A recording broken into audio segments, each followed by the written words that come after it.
What's going on, y'all? Goofy Rexy here, and hope everybody is doing well. In today's video, guys, I wanted to talk about my favorite things from the patch 5.5 release here. Now, I'm not saying that everything was good. There are definitely some things that did not go well. Some power display or incorrect power level displays, or power displays that were changed that were not explained, like Silver Surfer, Doom. We had some incorrect images, right, on some of the orbs. Doom First Strike. There was definitely some issues to talk about, right? But overall, I thought the patch has been fine so far. It's been okay. And there were definitely some items here that I thought were definitely worth making a video about, definitely worth talking about with you guys here. And let's start off with my first #1 favorite thing that I actually absolutely enjoy about this patch. And it is this right here, costumes. There are some hidden costumes. So they mentioned this in the posting here, that there's some new costumes. Gamora, Daredevil, Luke Cage, Power Man, Captain America. And then they also talked about upgrade, costume updates, right? So upgrade your purchased costumes with new preset upgrades, including color palette adjustments, trims, sasses, etc., paraphernalia, and flair. Available upgrades can be viewed on the character roster screen and are purchasable with the costume credits. I definitely liked a lot of the some of the new costumes that they introduced here. My favorite one by far is Emma Frost.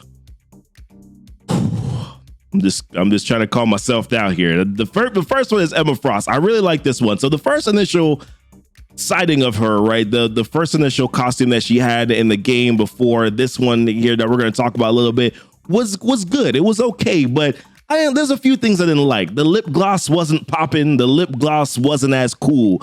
But then this, I don't know, it wasn't as what I remember in the comics. There's a stern, but yet there's sort of like a sultry kind of look about her, right? And this one right here kind of captures that a little bit more for me. I like that, was that little scarf, the little furry scarf. Maybe she's not going to be a part of Team Furry Jacket. Tony, let me know if she can be a part of Team Furry Jacket. The hair. Oh, I love the hair. Oh my God, this is amazing. I actually really like this a lot. I like the look. Still has the same pose and everything, but just overall, this is a much more visually appealing costume. And I like very much, guys. So I do like that one. The next one is another one. This one is probably, I don't know if this is going to be my favorite one, but I really do like this one as well. This is the Gamora big sword look thing with the old look. It wasn't really doing it for me, but they did make a change here with this costume, which is more that. So some people were saying that this resembles the costume that she wore when she killed Thanos. I don't really know much about that aspect of the comic books, but I will say that whatever this is, she got like some like warrior princess type thing going on with just more clothes, right? That's the way I look at this right now.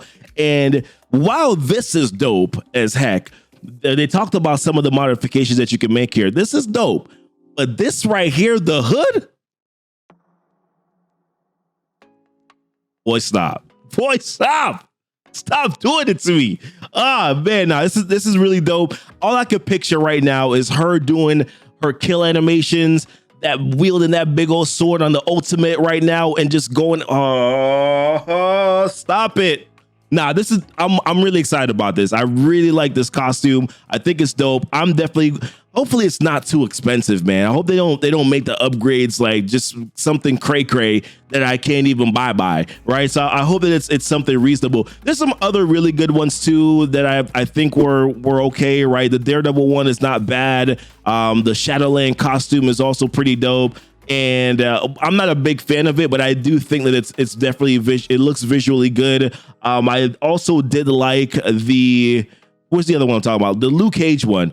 I thought the Luke Cage one was okay. So I personally don't like it, but I do like the little vintage look, the belt. I will make this distinction though. I'm gonna tell you all this right now. I will make this distinction. This right here, you see the legs. You see the legs on Luke Cage, and then you pan over to this right here.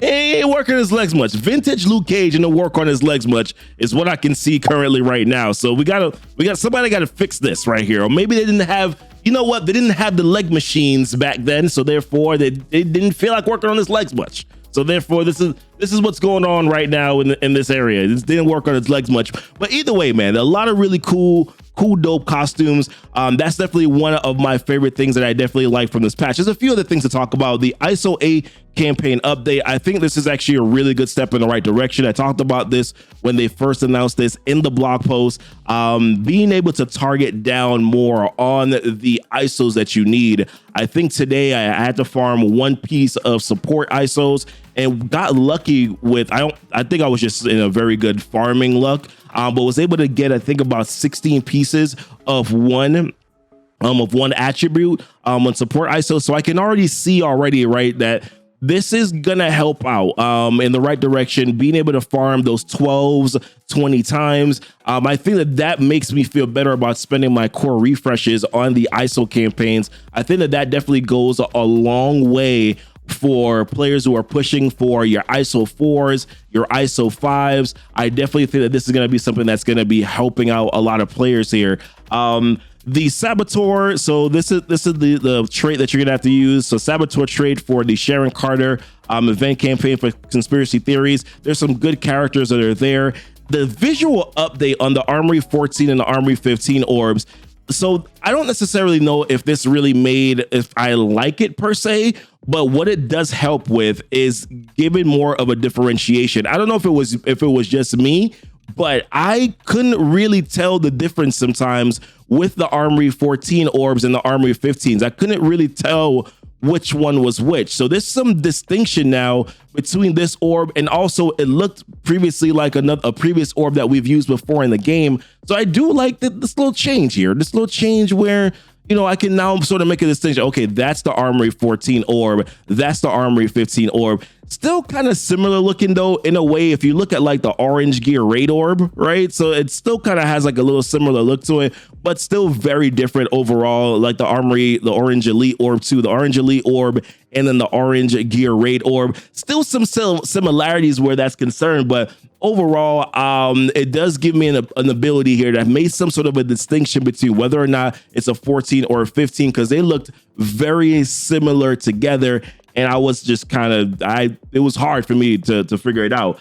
I know some people don't like this, but I'm gonna tell you this right now. Your boy likes it. I like this very much. They moved the terms of service down to the left. They moved the terms of service down to the left. And some of y'all who see me on stream, y'all know why I like it. How many times did y'all see me click on the terms of service when it was up here? Like up here, I would click on the terms of service so many times, man. And it got me mad. But now that they moved it down here, I actually like it a little bit better. I know some say that they don't like it, but I don't. And honestly, I don't know why. If you got a gripe with it, then you got a gripe with it, right? I personally like it because I clicked on this multiple times. It would take me out of the game, and I got a backspace. If I'm on BlueStacks, I gotta unfull screen it, close it, then come back in. It was annoying. It was sort of aggravating. So I actually do like that they moved the terms of service agreement a little bit down there. Also thought these challenges were pretty good too. So they added these new challenges. There were the origin trait origin challenges that they mentioned from previously before that were going to be coming into the game. These finally got released in the 5.5 patch release. We were able to do the Mystic version of it yesterday. The one thing I will say though is maybe they should have waited until the next day before they did the change in challenges. So yes, patch day was yesterday, but change it so that it goes into effect the following day, because you technically only had the time frame for when the patch was released or updated, and some people probably weren't able to download the patch right away. So I would have liked if they had changed it so that it would have gone into effect the very next day, so that way you could kind of start from fresh. But of course, the challenge is going to come back around again. I think on Saturday they mentioned that all the challenges are going to be available, so you'll be able to take a stab at that then. But the challenges weren't difficult. Obviously, the real aspect that changes things is that you have to use ISO. So difficulty 3, you have to use ISO level 5. But the actual battles themselves weren't that bad. And I think that this will be helpful somewhat in some sort of a way to help you with some gear bottlenecks that you need. I don't know if the amount that you're getting is going to make that much of an impact, but you're going to be able to do this, 2 times a week. So you should be able to get some decent gear from this here. I was able to go through all 3 of them for skill. I was able to 3-star all 3 of them for the Mystic skill here. I lost my Night Nurse, man, so I wasn't able to get through all of it. But overall, some real, I think the Origin challenges were not bad or difficult to do. Just the ISO change it. The ISO requirement, of course, is challenging, but if you're doing these Doom raids, you'll probably be pushing characters up to ISO level 5 anyways, right? All right, and then lastly, in the data mines for this week, guys, is our Mojo Mayhem. There's actually a lot more stuff going on in the data mines there that we could talk about. There's actually some information that was listed out for Captain Sam and also for Maria Hill. It looks like maybe potentially they might, I don't know, they could be blitz releases. I don't know yet. I got to kind of sift through a little bit more information there, but this is going to be happening this week. So for the data mines, you have Bishop, who is going to be going, or is going to be in this week's Mojo's Mayhem. If they started this week, they could delay it a week, right? But the next season of Mojo's Mayhem is going to be featuring Bishop, where you can get those Bishop shards. I know that that's going to be a big deal for some players who obviously the character's not farmable. Maybe you can get a chance to unlock Bishop if you already have some of the other characters and want to use them, or you can have an opportunity here to rank up Bishop. So I think that this is good that he's going there. I thought that maybe potentially he might be going to the Strike Pass, but with Captain America Sam, with Maria Hill being released, with us already knowing that Sharon Carter is going to be an event campaign, I could definitely see potentially either, unfortunately, I don't want to say this, but it's probably going to be true, right?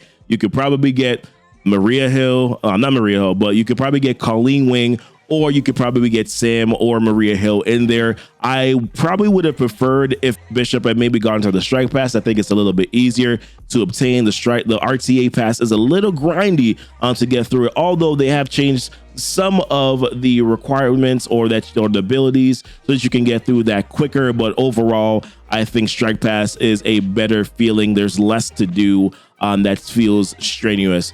And you can kind of just get through some of those objectives by just playing the game regularly. But listen, this is what's going on this week for the Conspiracy Theories event, which is Sharon Carter's event where you can get your shards for her starting next week. They do have some pretty good options available for characters. If you can actually filter it out by your roster right now and see Saboteur in there. I'm going to move my camera back over here. You can see some of the characters that you have available to you. I think there's some really good options: Black Bolt, Surfer, SSM, Gamora. Maybe you got Kestrel and Silver Surfer in there. You probably have a pretty good opportunity to be able to grab some of those shards that you need. But this is it for me, guys. I wanted to talk about some of the favorite things that I do like about the 5.5 release here, and then also go through that data mine as well. More to come, guys. We'll talk about some other things later on this week. Appreciate you guys so much. Y'all be blessed and y'all be safe.